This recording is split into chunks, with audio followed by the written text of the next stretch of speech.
নমস্কার। আজ ৪ঠা ভাদ্র আর মৌনব্রত উদযাপনের আজ চতুর্থ দিন। অনেক আগেই শুরু হয়ে গেছে। বারাসাত কল্পতরু সংঘ আশ্রমে অখণ্ড জ্ঞান সংহিতা পাঠ চলছে।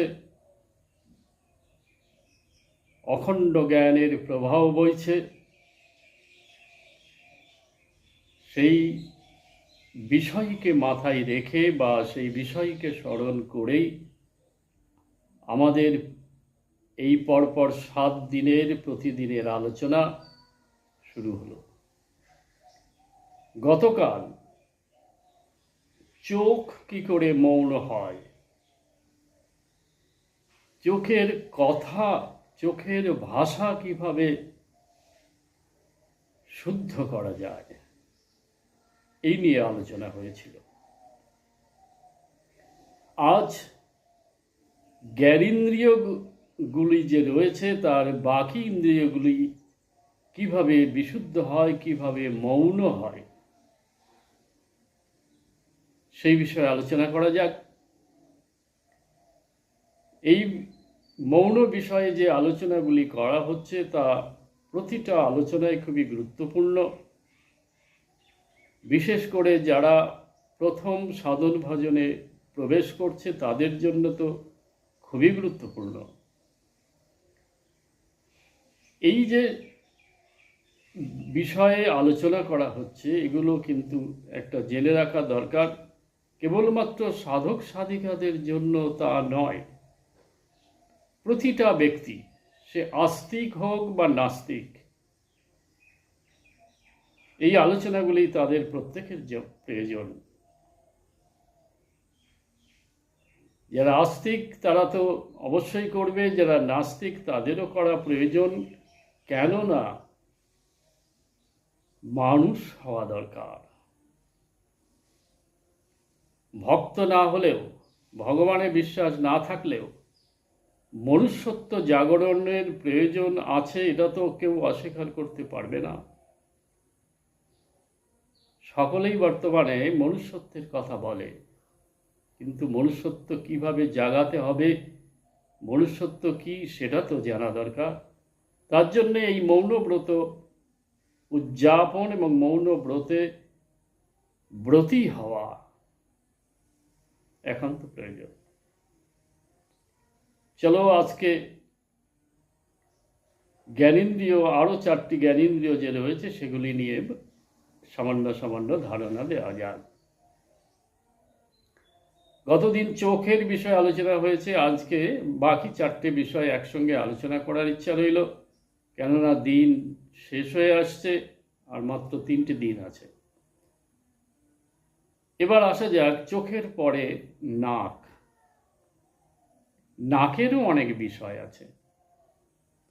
আমরা বলি নাক কাটা গেল, কেউ নাক ঘষে দিল, কিংবা বিভিন্ন সময়ে বিভিন্ন পরিস্থিতিতে আমরা নাক ফোলাই, নাক বেঁকাই।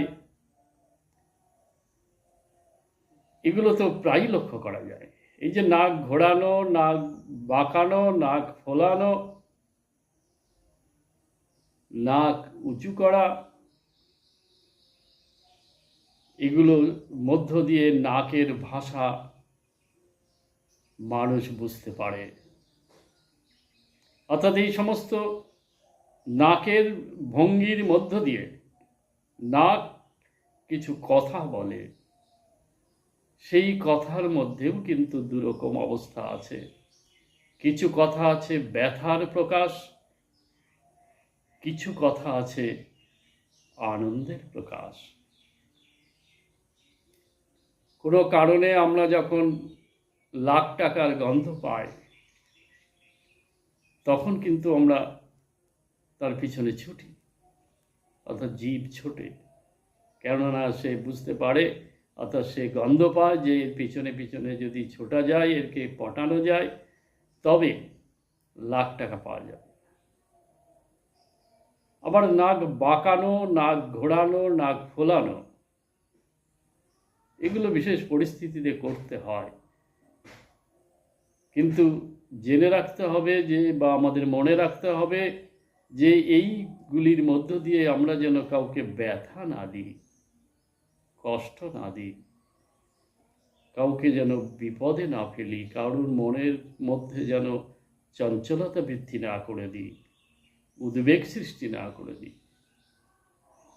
নাক কাটা এমন কোনো কাজ করা যাবে না যাতে নাক কাটা যায়, অর্থাৎ অপমানিত হতে হয়। এইভাবে নাকের ভাষাকে আমরা মৌন করতে পারি, যে ভাষা নিজের এবং অপরের মধ্যে সমস্যা সৃষ্টি করে। এবার দেখা যায় কানেরও অনেক ভাষা আছে। আমরা কখনো কখনো কানে কম শুনি, কেননা সেই কথাগুলির মধ্যে আমাদের যখন গুরুত্ব কম থাকে তখন আমরা কান শুনতে চাই না, আমাদের কান শুনতে চায় না। আবার যখন গুরুত্বপূর্ণ, লোভনীয়, ধান্দার কথা থাকে তখন কান খাড়া করে শুনি।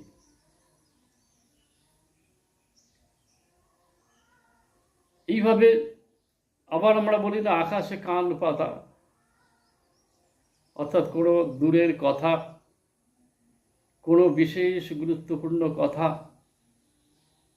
আমরা যখন শুনতে চাই, মন শুনতে চাই, তখন কান আকাশে পেতে রাখে।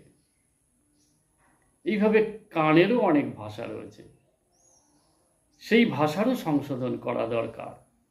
এই সংশোধনের মধ্য দিয়ে কানের মৌনতা সৃষ্টি হয়, অর্থাৎ যে কথা শুনলে, অর্থাৎ শ্রবণ পথে এলে মন চঞ্চল হয়, মন উদ্বিগ্ন হয়, মনের মধ্যে উদ্বেগ সৃষ্টি হয়, সেই কথা কিন্তু একদম শোনা চলবে না। এই যে সেই কথা থেকে কানকে গুটিয়ে নেওয়ার নামই কানের মৌনতা। এরপর রয়েছে জিহ্বা এবং ত্বক। জিহ্বার মাধ্যমে আমরা যেমন কথা বলি, সেই কথা নিয়ে প্রথম পর্যায়ে আলোচনা করা হয়েছে, তেমনি এই জিহ্বার মাধ্যমে আমরা খাবারের আস্বাদন গ্রহণ করি। এই জীবেরও ভাষা রয়েছে। কিরকম? জীব যখন লোভনীয় খাবার আস্বাদন করে তখন তার জীবের যে স্বাদ কোরগুলো রয়েছে তা প্রবলভাবে উত্তেজিত হয়, যার ফলে সেই খাবার আরও বেশি পরিমাণে খাবার জন্য জীব লম্বা হয়ে যায়, মা কালীর মতো। আবার জীব কখনো কখনো খুবই ছোট হয়ে যায়, অর্থাৎ যখন যে খাবার লোভনীয় নয়, কটু স্বাদযুক্ত, তা থু করে ফেলে দেয়, জীব সেখানে গুটিয়ে একদম ভিতরে ঢুকে যায়। আবার জীব কাটা, জিভ দেখানো, এরকম নানাভাবে জীবের ভাষা রয়েছে। সেই জীব নানাভাবে কথা বলে, তাই এই জীবকেও সংশোধন করা দরকার, অর্থাৎ জীবকেও মৌন করা দরকার। অর্থাৎ যে কথা বললে মনের মধ্যে চঞ্চলতা সৃষ্টি হবে, অপরের মধ্যেও সৃষ্টি হবে, যে খাবার খেলে লোভ দিন দিন বৃদ্ধি পায়, সেই খাবারগুলো থেকে আস্তে আস্তে গুটিয়ে আনা দরকার। খেতে হবে পরিমাণ মতো, প্রয়োজন মতো।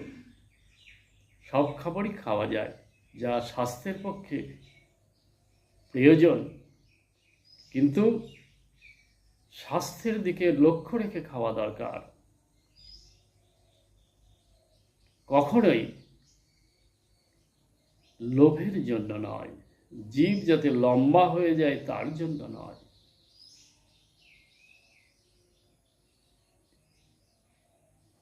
এইভাবে জীবকে সংশোধন করা দরকার, জীবকে ধীরে ধীরে মৌন করে দেওয়া দরকার, অর্থাৎ অপ্রয়োজনীয় বিষয় থেকে, অপ্রয়োজনীয় খাবার থেকে, কথা থেকে মনকে গুটিয়ে আনার নামই এখানে মনের মৌনতা। তবে এগুলো সবই প্রাথমিক মৌনতা। আমরা পরে পরে আলোচনায় আসব যে এই সমস্ত ইন্দ্রিয়গুলি কি করে সম্পূর্ণরূপে মৌন হয়, কোনো কথাই বলবে না। তবে সেই অবস্থা আমাদের মধ্যে আসে, কিভাবে আসে আমরা পরবর্তী আলোচনাগুলোর মধ্যে দিয়ে প্রকাশ করব। এবার আরেকটি জ্ঞানেন্দ্রিয় রয়েছে, তার ত্বক। ত্বকেরও অনেক ভাষা রয়েছে। আমরা যেমন এই ত্বকের মাধ্যমে কোনটা গরম কোনটা ঠান্ডা বুঝতে পারি, কোনটা শক্ত কোনটা নরম বুঝতে পারি, তেমনি নানা প্রকার এই ত্বকের মধ্য দিয়ে আস্বাদন গ্রহণ করতে পারি। কীরকম সে আমাদের সব বিস্তৃত বলার প্রয়োজন নেই। একটা কোমল নরম স্পর্শ যেমন মনকে চঞ্চল করে বা কখনো কখনো মনকে আনন্দ দেয়, আবার কখনো কখনো এই স্পর্শই মনকে চঞ্চল করে। আবার কখনো কখনো গরম স্পর্শ মনকে কামনাগ্রস্ত করে বিপদগামী করে, অধোগামী করে। তাই ত্বকেরও ভাষা রয়েছে। এই বিভিন্ন প্রকার স্পর্শের মাধ্যমে ত্বক যে আস্বাদন গ্রহণ করে, তার মধ্যে যে সুখকর অনুভূতি তৈরি হয়, সেই সুখকর অনুভূতি পাওয়ার জন্য ত্বক ব্যাকুল হয়ে থাকে। অবশ্যই সে তার সঙ্গে মনের সংযোগ রয়েছে। তাই আমাদের এমন স্পর্শ গ্রহণ করা চলবে না যে স্পর্শ মনকে চঞ্চল করবে, উদ্বিগ্ন করবে, কামনাগ্রস্ত করবে, লোভাতুর করবে। এমন স্পর্শ থেকে সর্বদা দূরে থাকা দরকার। এই এমন স্পর্শ থেকে দূরে থাকাই হচ্ছে ত্বকের মৌনতা। আবার অন্যভাবে বলা যায় ত্বকের বিশুদ্ধতা।